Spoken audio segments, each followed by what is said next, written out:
Go.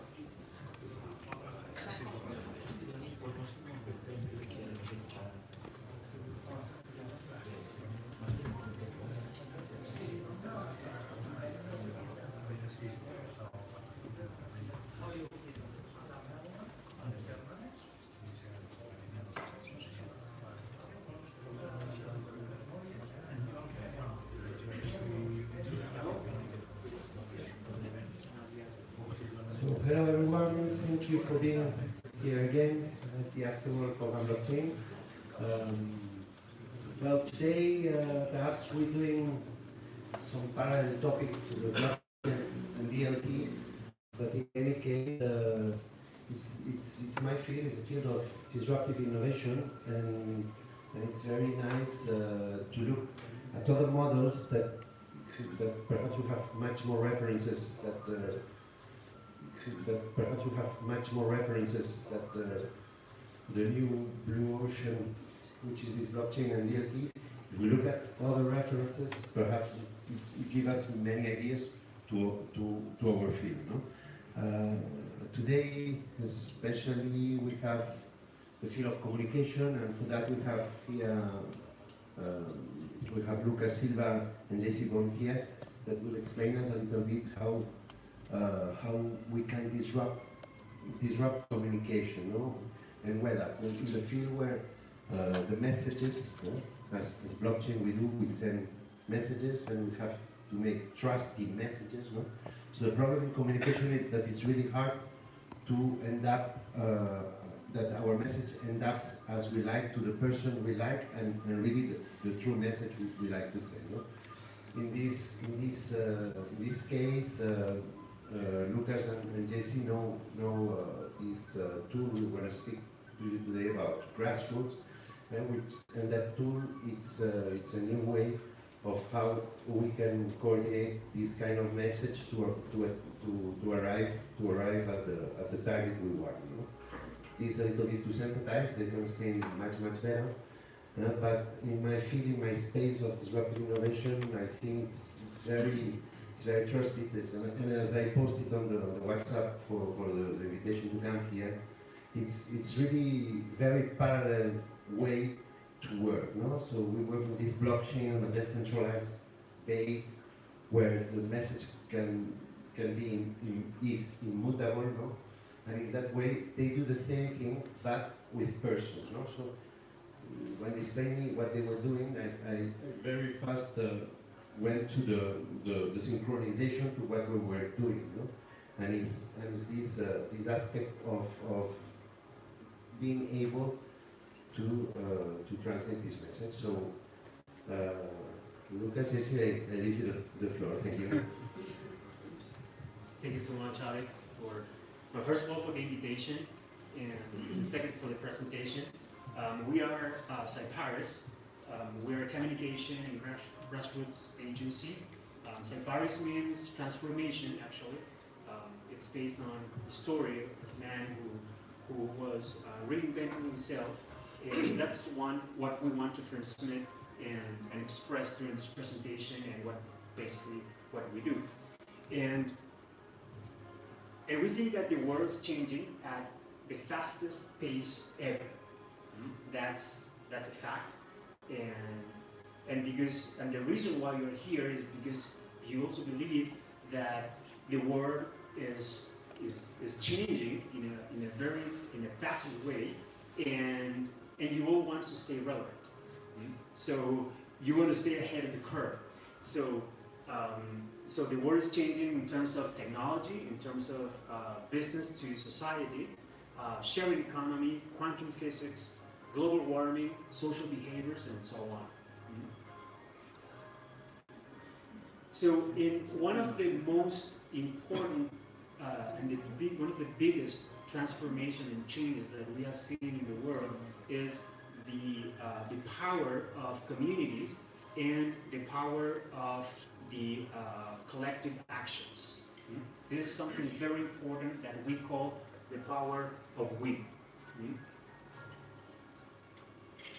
And this is a pretty clear example of the power of we, the power of the community. I know you all know ways. We all Waze is it's an app basically that tells you how to avoid traffic or avoid police, for example, or the application is going to give you different ways to get to a place in a fastest way. So at the end of the day, this app is people feed with their information what you are seeing in the application. So, for example, if you go out here on the street and you ask an individual, hey, what's the best route to avoid traffic? And the person is going to tell you, hey, you take this street and this other street. And maybe you're not going to trust that person. You're going to have some questions at some point, but for some reason we trust the community. We trust the community as a whole. When they all say this is the best route and you're going to avoid traffic.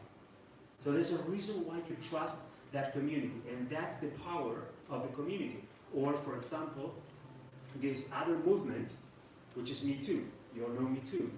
It's a movement that was created a year ago after some sexual harassment allegations against this film producer, Harvey Weinstein. And a lot of women, they decided to create this movement to speak out and they started to tell their stories about sexual harassment. And that movement had very important consequences, like CEOs or people from from other organizations that had, at the end of the day, had to resign because of the movement and the pressure that the movement put in their lives and their positions. So those are the important things that we can see from collective action, the power of collective actions, the power of community, and at the end of the day, the power of we. So how do you build this we? That's one of the first questions. And our instincts goes directly to social media sometimes. Why social media? First, because you have segmentation tools, because you can reach out to a lot of people from the same platform, and because sometimes we feel that social media, it's a community, but sometimes not. Social media has a pretty similar story like TV. Old days, when the TV started, there were a couple of TV stations, 2 or 3 channels, And so it was easy for advertisers or for PR efforts to reach out to just one TV station, and you get to thousands, millions of people. Today, especially for example in the US, we have thousands of TV stations. So the investment on TV and on PR efforts or advertisement in those TV stations is not that efficient. Social media is exactly the same story, but years before.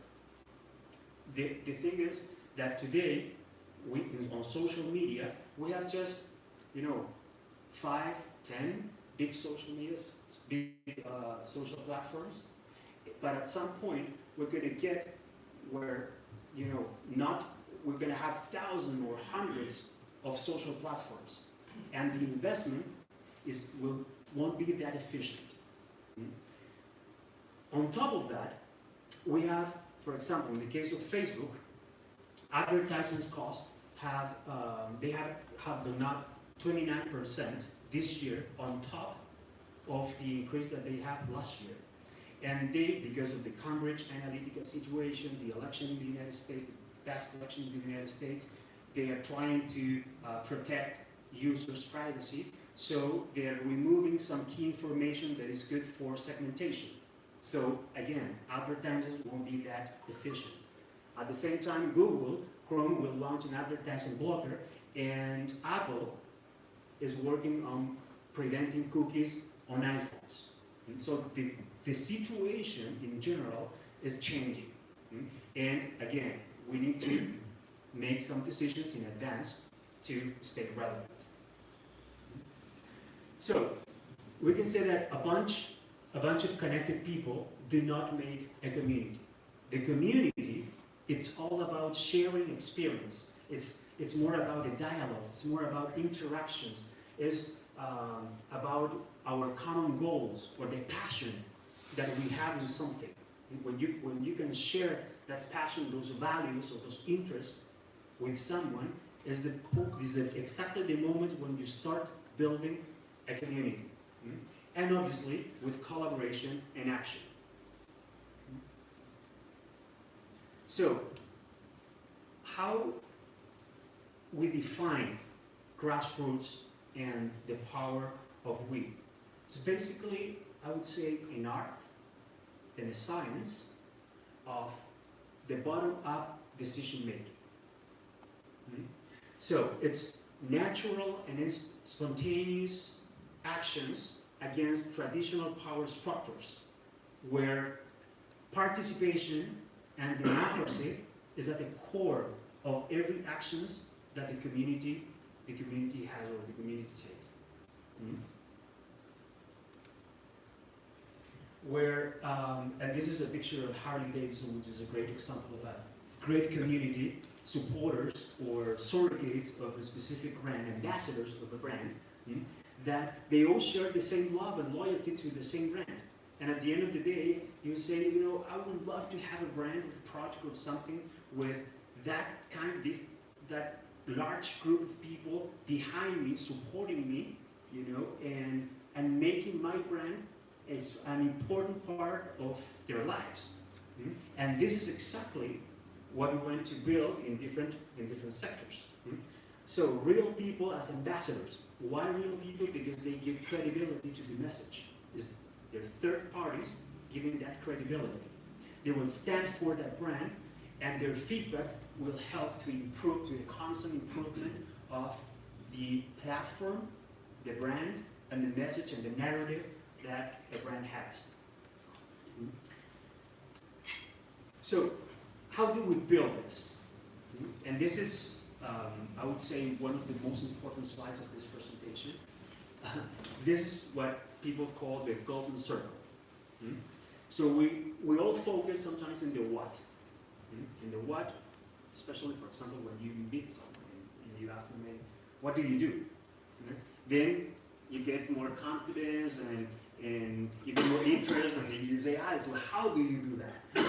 You know, but at the beginning, you don't care about the how. The how is the process. But first of all, the what. And there are not too many times when you get a specific interest in why. Well, that's more like it's more a deep question. The what, we're all here. The how, how do you get here? Maybe by cab, walking, by bicycle, driving, whatever. No? But the why, it's the most important thing that would define our purpose or what the reason why that we're here, the reason that we're doing something. And that's something that we can use to mobilize a group when we have the same purpose. That why is the purpose. There's a great example of, and I'm sure you have all seen this, it's a big presentation, someone who talks about this, and he says that, he puts an example of Dr. Martin Luther King, when he says, he didn't say, he said, I have a plan, I have a dream. He didn't say, I have a plan.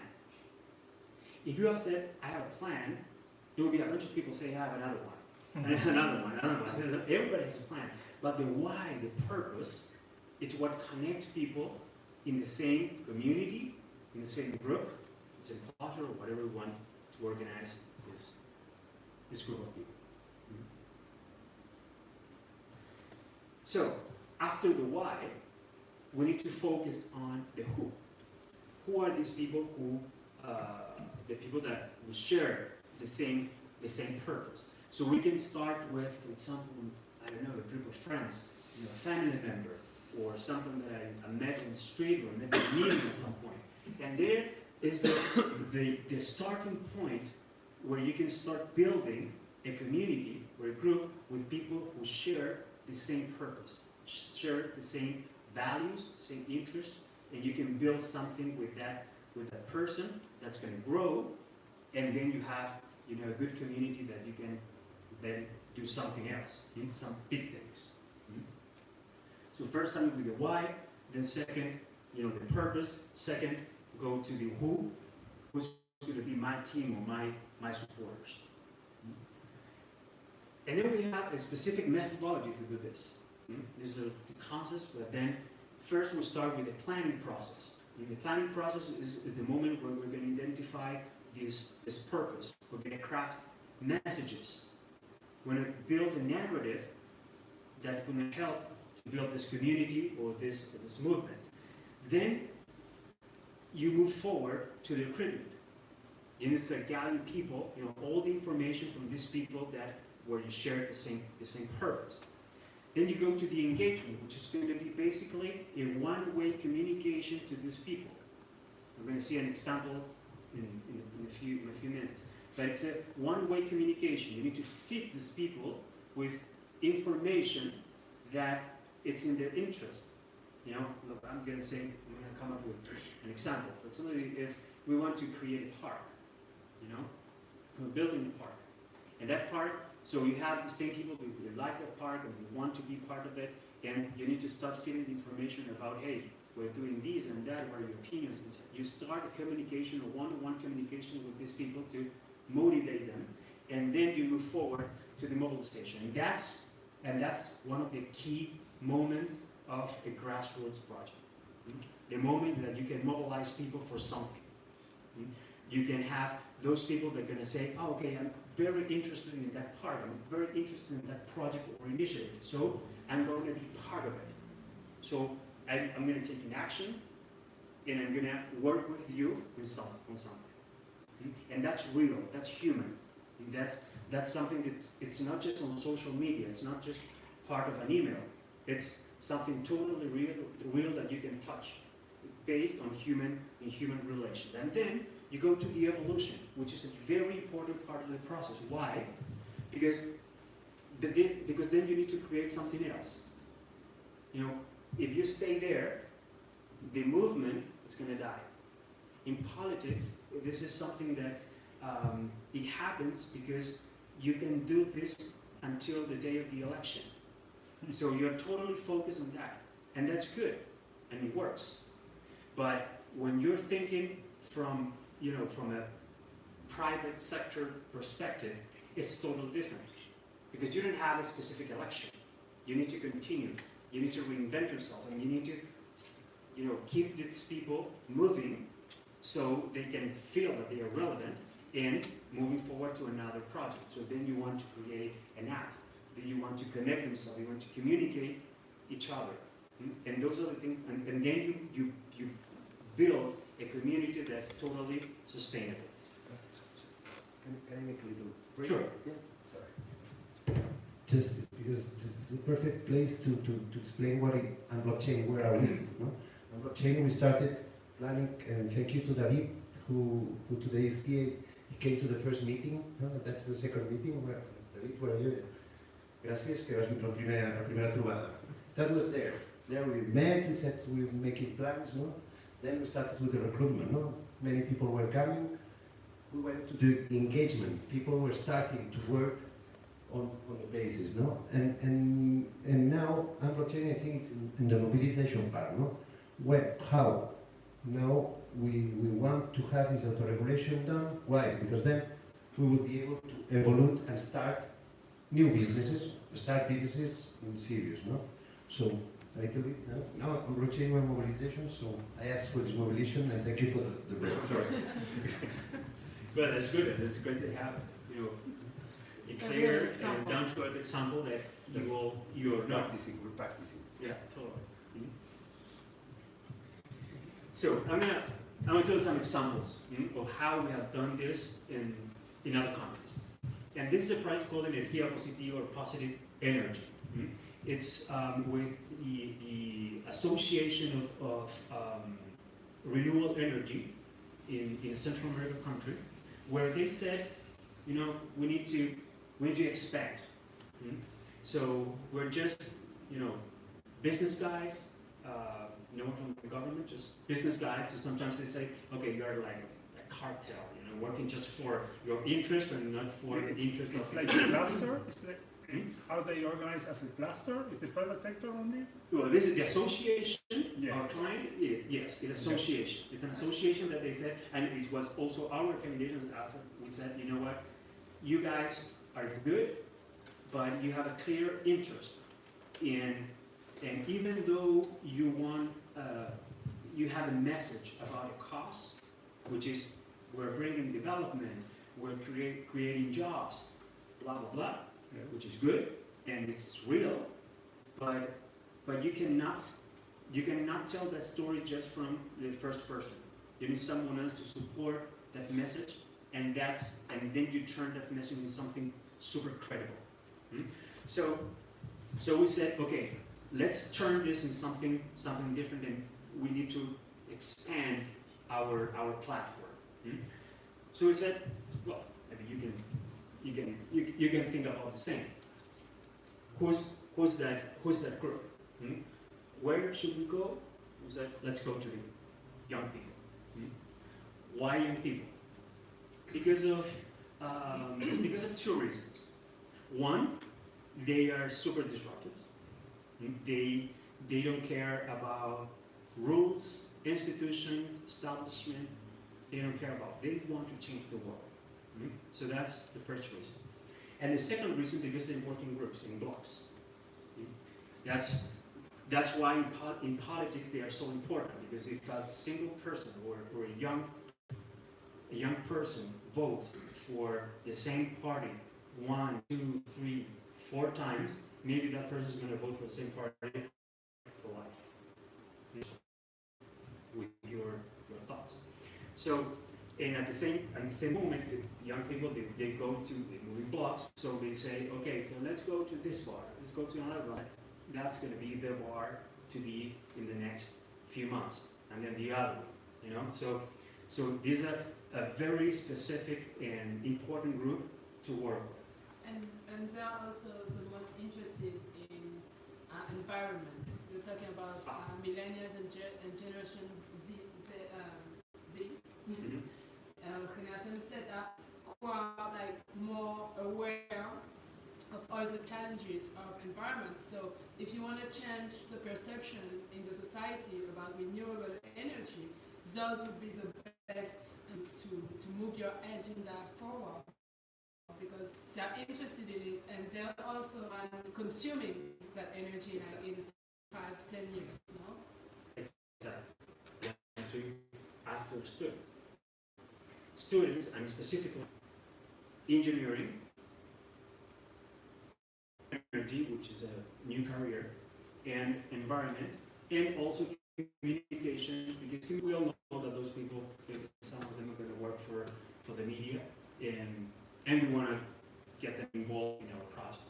So we start this as, Energía Positiva, basically a database with the contact information of these people. We call a couple of friends, and we build a group of 20 people that they have a meeting every month. Someone from the business community, comes to those meetings, and they have a different experience, a different perspective out of the university, a real world experience. So now, to see how it works, or solar panels, and they have that experience, which is good for them. They're making great connections with these people, with these projects, and at the same time, learning something new, and obviously they have something to say. Now they have a perspective about this, and they are key stakeholders in the sector. So some of them, they say, you know what, I would like to go to the meeting. Sometimes they're NGOs or attacking these projects, and I want to defend them. I want to be there. I want to tell the truth about this project, about the development that they are bringing. And when you have that people, you have young people telling that message, who are, by the way, key voters. How would you call them? Advocates? Advocates or surrogates or support. And the structure is not one person will have some volunteers, but sometimes you have, in different, you have super volunteers. And those super volunteers are the people that you can give them and they spread the word with the entire group. So the credibility flows, the message flows and at the same time. So they are now, for example, there's a group that is organizing a trip for Congress about human rights or Congress about environment. And there are people from some projects saying, hey, go there, people from the government, people from NGOs, and at the same time say, okay, let's bring some of these young, some of them who can tell the story and say, hey, this is how we're doing things, and we are part of this. And of course, you need to renew the platform because young guys become older and you need to start renewing the platform. That's the same logic. The second example is this, and this is super interesting because HBO, you all know HBO, and HBO is an old big corporation. It's a huge company, and we're working with them from Miami, where they have the Latin American headquarters, and basically they have operations in Latin America, but we're focusing in Brazil, Argentina, Colombia, and Mexico. We're building here a platform of influencers and reporters. We saw that HBO, in each of these countries, they have PR managers, and those PR managers, they have good connection, a very good relationship with reporters, local reporters, and local influencers. But that information, that relationship, not owned by HBO as a company or as an institution, but owned by each of these PR managers. So what happens if one of those PR managers quit or is not available? We lose that connection with these people. So we organize all this information in one single database where we have contact information. This is a large database. Contact information, information about their birthday, job anniversary. We have different categories like Tier A, Tier B, Tier C, the impact. Then we have all social media information, how many followers, then hobbies, then favorite actors, favorite movies, etc. We have a lot of information and personal information about these people that help us to have the big pictures, and then we can create different clusters or like groups this information of these people. So, for example, we have the group of people, the cluster that love, and if we have, for example, an event in LA, and it's going to go a bunch of reporters, and from those people who love Trump, some of them are going to love this particular actor, and we can have that actor go into that event and invite this little group, 5 people, 10 people, and have dinner with people and connect with them in a different way. How can we do this? Because we have the information, human information, human connection, and we can manage it in a way that the group would get benefit, and at the same time we get benefit because of the relationship, which is a transparent and real relationship. So that's the second example how HBO through its Spotlight program is disrupting at the end of the day the market, because we need social media, TV, or something like that. We just need real human relations to do something that will change or could change, the way they are doing business. For example, we were talking about this example minutes ago, where they have a big issue, which is not a secret, which is piracy. In the Caribbean, the U.S. signal not just the US, but it gets almost to the half of Brazil. So in the Caribbean, they have, especially in the English Caribbean, they have a huge problem with piracy. And the only solution, or the only solution that we have been visualizing at this point, is to mobilize a bunch of people, maybe these reporters, maybe these influencers, to change this, to put some pressure in, decision makers, and see how they can, do something to stop this piracy, and pay for the signal, pay this, and be part of the falling market. So we are Cyparis. We are basically in the business of transformation. We are super passionate in what we do, especially in communications and in relationships. We believe in humans. We believe in purposeful plans and organizations with positive impact. We impulse brand citizens, and we humanize and promote meaning in every action. And that's why grassroots is so important to us. It's really at the center of our philosophy also. Exactly. So, and we do communication, we do grassroots, we do content creation, we do positioning, and we also do crisis management. Because at the end of all this helps to prevent crises.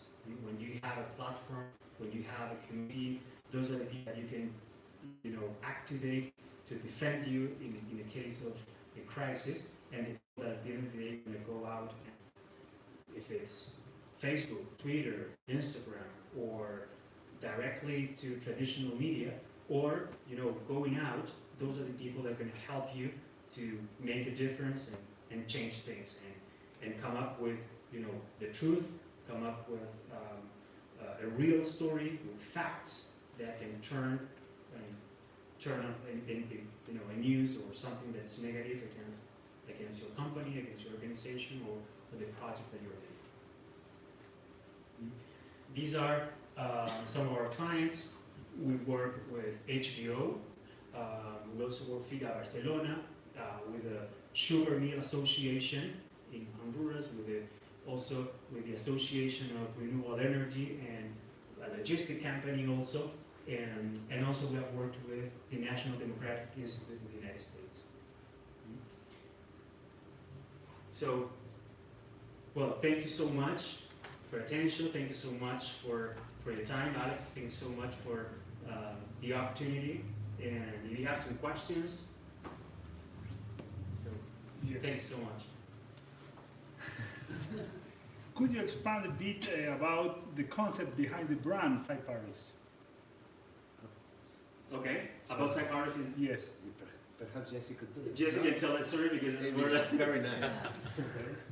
Well, it's a very interesting story actually. Like at the moment when we have to define the name of the brand, there are different way to do it, and you can always look for sorry. You can look for something descriptive. You can look for something more abstract, like talking more about techniques to build a name. And since we were really convinced, we both come from big agencies, from WPP or Omnicom, and at some point we decided to leave those big agencies because we wanted to do something more personal. We wanted to be more hands-on on the project, and also work with entrepreneurs and not always with big companies. I worked for PepsiCo. You were working for Total, all those big companies. But we also realized that today the people who are moving the world are entrepreneurs. No, it's not only it's the end of those big corporations. And so we wanted to do something more human, more also downsize and everything. And we wanted to focus on transformation.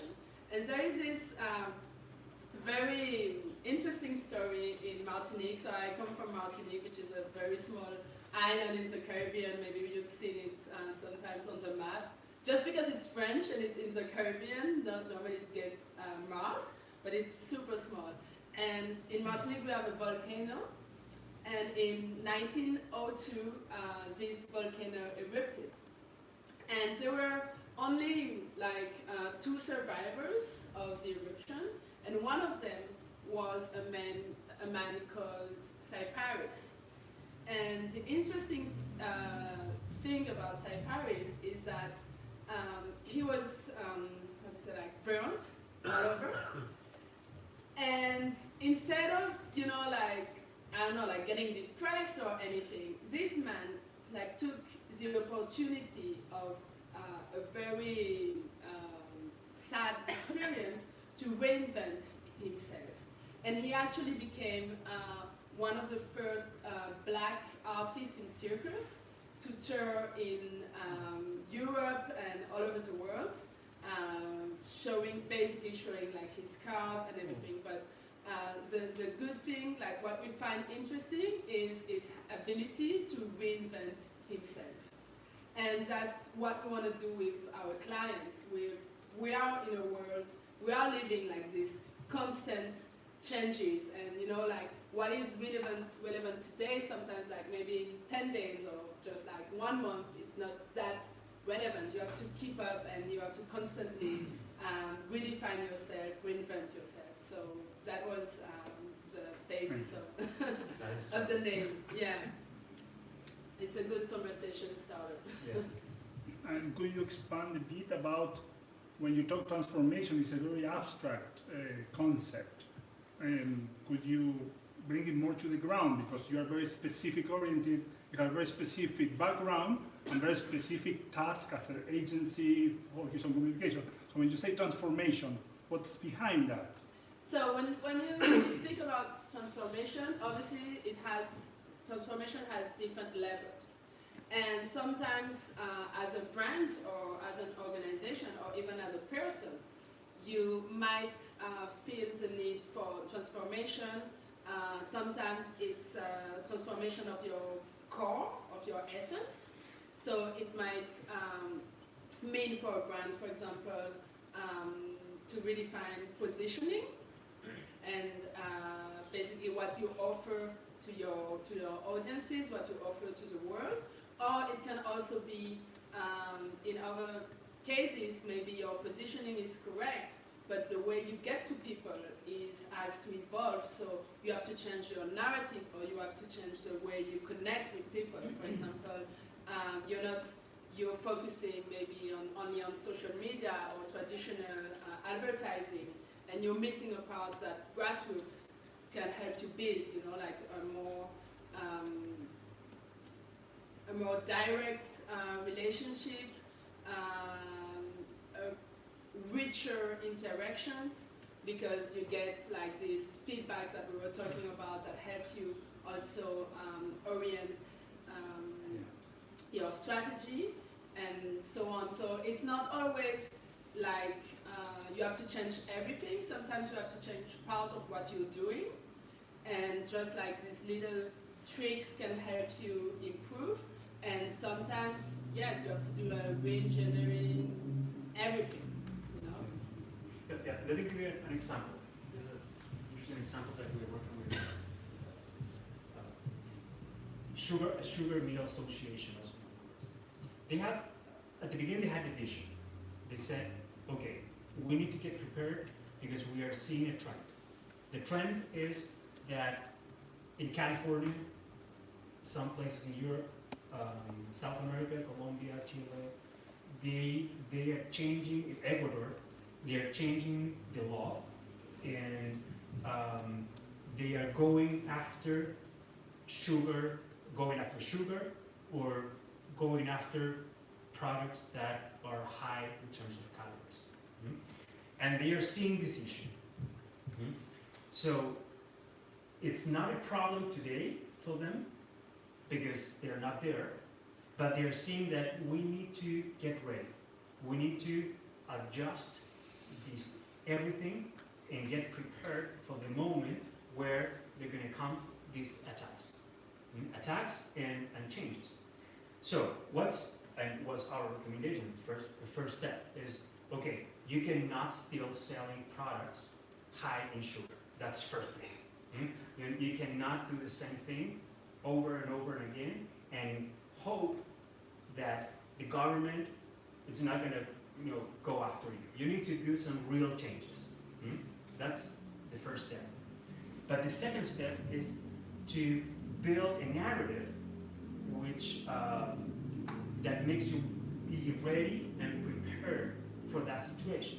So they have been doing for the last 12 years working with same group of communications, and they have been doing traditional media interviews, someday couple interviews a year and stuff like that. But they are not a digital association, for example. They had to move there for a more digital and more clear organization, a clear narrative about their goals, about what they are doing, job creation, etc. So what we decided to do is to build, first of all, to professionalize the communication. We created a new concept about sugar, it's not talking about sugar itself, but talking about sugar cane.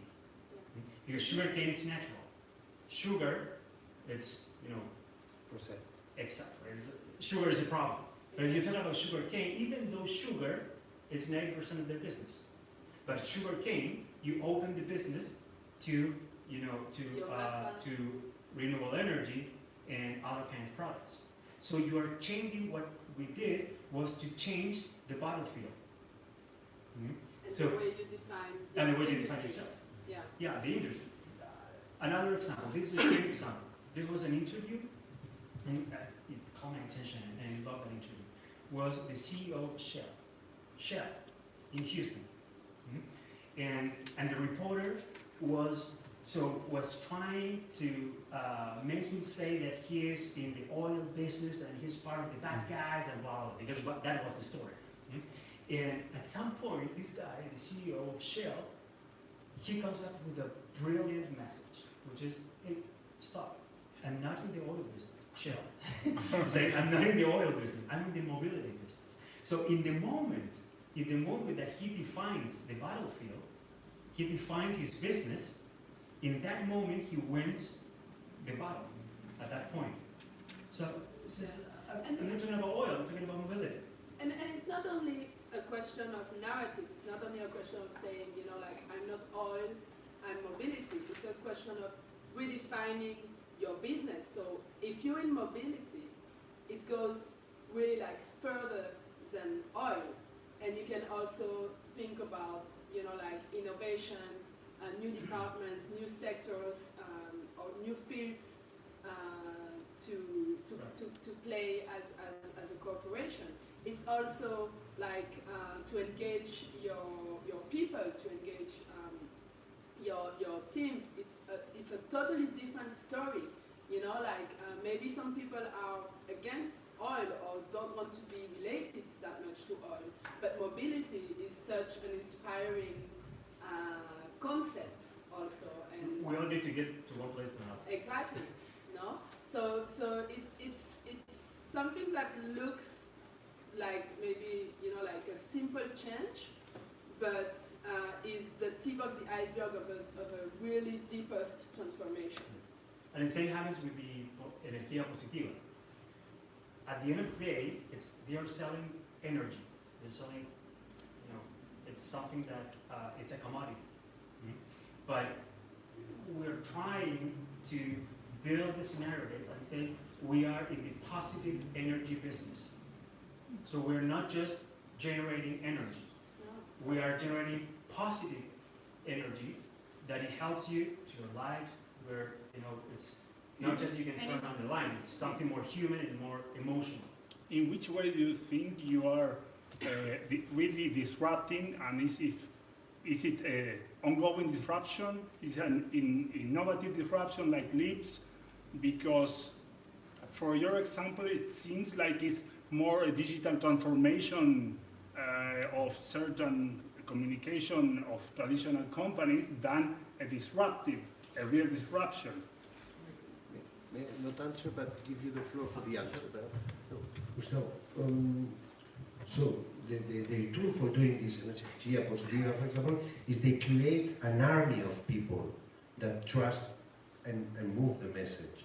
It's not that the message changes, of course, they, as communicators, they design the message, but they create an army.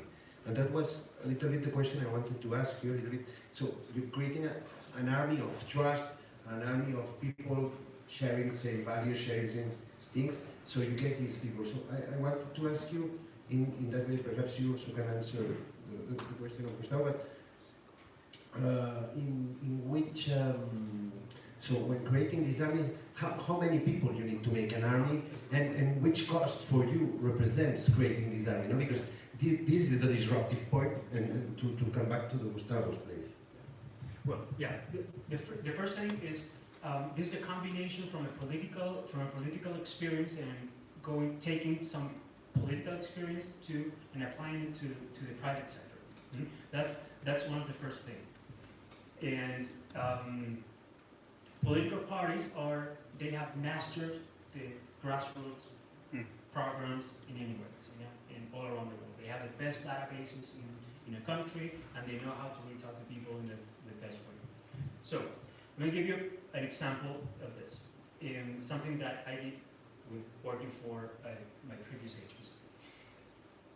I was leading the team who created the country brand of Honduras. So we did an audit, we saw the budget that we had at that point, the narrative, the brand, the logo, everything. And then we got to the point where we said, we didn't have money, or the country didn't have enough money to invest in advertisement or to invest in social media or anything. But at the same time, we need to be relevant and we need to be there and do something. So we said, okay, let's go and find people, Hondurans, who are living first in the United States. And we said, okay, let's find those people. They're all bilinguals, they're students, they all have a smartphone. So we said, okay, let's find these people and build the database. It was a political meeting, basically. Presentation, 10 slides, talking about the brand, and gathering all the information in the database. With a file, with information, contact information, social media, all the accounts, cell phone, which is very important because you can connect cell phone to Facebook and WhatsApp, and a very short poll about what would they say is the most important thing in the country, tourism, or products, or etc. So we can have segmentation with this database. The first event was in Miami, and here I'm going to answer part of your question. We said if we just have 20 people, that's a big success. Just 20 people, 10 people. Because we can have an attack coming from international media, we're going to answer that attack, but at the same time, we can mobilize 10 people and put in the comments all the facts. So that's going to be very helpful. 20 people would be great. We got 70 people, and also some media went there, where they were not invited, but they showed up. And so we built this database with these 70 people. The Minister of Communication, she said, this is great, so let's do it in San Francisco. We went to Texas, we went to Barcelona, we went to Taiwan, London, New York, LA, Chicago. We went everywhere. And we built a database of 300 people. So now I'm working with the company and no longer with the country brand. But at that point, we took this and we went to the lobbying team that the country brand had, the country basically, not the country brand, the country had, the government had in Washington. And we said, hey, we have this tool, we have all these people, we have this database. And they said, this is great, and this is the power of thing, and this is the disrupting thing. They said, it's totally different when you sit down with Senator Marco Rubio from Florida, and you're not going to Washington to arrange that meeting. You go directly to Florida, or you sit down in Washington to have that meeting, and you tell them, hey, you know what? I have 20 people out of your office that they can treat positively or negatively about you, or about your measures, about your decisions, it's your call. So, and then we start negotiation. Because you have the people. Because he's going to say, okay, now you're touching my borders. And now, then he says, okay, this is different. He said, this guy, he's a lobbyist. He has been in Washington for the last 30 years, working in lobbying. And he said, this is a great tool. Now, I've seen this before, but with employees. For example, Coca-Cola trying to avoid, an excise tax or something. So they mobilized a bunch of people. They did this in New York. They mobilized a group of people, but 90% of them are employees. So it's not. They're real people in front of the media, yes, but at the end of the day, they are employees. So they're getting paid. So it's not an organic movement that can be sustainable. There's people, maybe they're going to find another job, and they're going to find another brand. And with adults, it's different, the negotiation, because it's more transactional. At the end of the day, they need something in return. With young people, it's sort of different. The process is longer. You need maybe 3 to 4 months to build the community, to build this database and the group, because at the beginning, these guys want to sell me something. Why do they want me? Because they don't trust you. But little by little, you start building the trust, get the confidence, and you build a real group with a shared purpose, and also with experiences that you can share. It's like human relations. You sometimes you don't know someone, but if you have the opportunity to travel with that person, you get friends, you get personal, you get to know that person, the intimacy, and you get deep in that personality with the other person. You get friends, and that's something that you are building together, and it's an experience that helps to build that trust. Or when you are working with someone, when you work with someone, you're building an experience. You're working on that experience. So that's why, in the case of Casa de Vendor, you want these people to go to the project, to go to these solar panels and have that experience, start talking to each other. So, and it's different because, sometimes companies or organizations are looking what I'm going to do tomorrow, but not how we can build something for the future, which is totally sustainable. In terms of the number, it depends. Sometimes you want to have a very large group of people because for example, communities, rural communities. In this, with the renewable energy projects, the group of young people, they have big power. So if 10 of them or 5 of them go to the media and they start a strike in front of the TV station, they're going to call attention. Now, if we're talking about communities in terms of rural communities, specific town, you maybe need more people.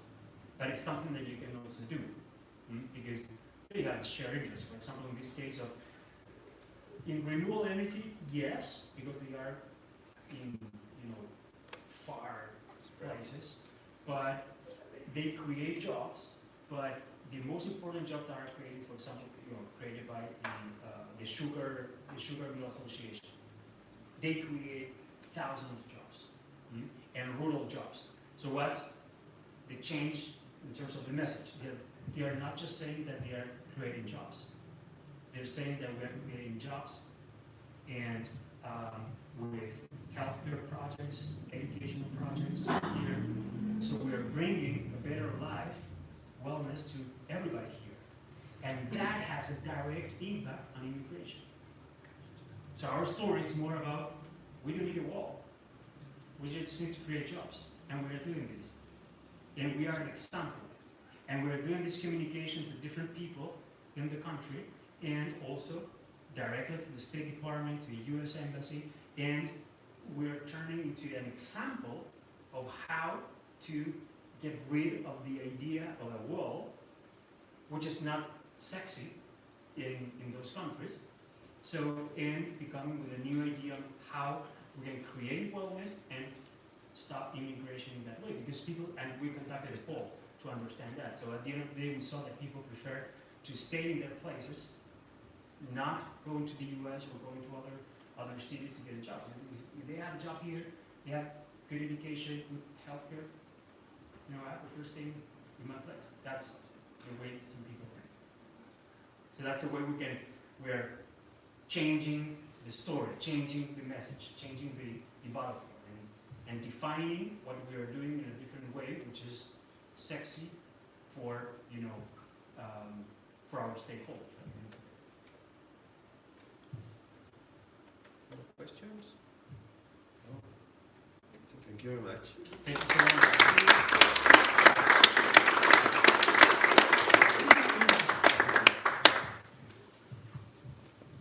Jesse, Lucas, thank you very much. Well, you see, I hope you have seen a little bit the parallelism with blockchain, but at least it's not only the parallelism with blockchain, but not the parallelism, but it's truly the way that we're bringing with unblockchain. As people, we were doing this, and I think it's important. We could not do it as professional as Lucas and Jesse perhaps can trace us, but I think it's the way, and that's why I thought also it was very important that they came here to tell us about that. No? Thank you very much for being here. Let's go for beers now. And before, just ask you for next Monday, we do not have something to explain, so if somebody wants to contact with somebody who would like to come, it would be very nice. Thank you very much.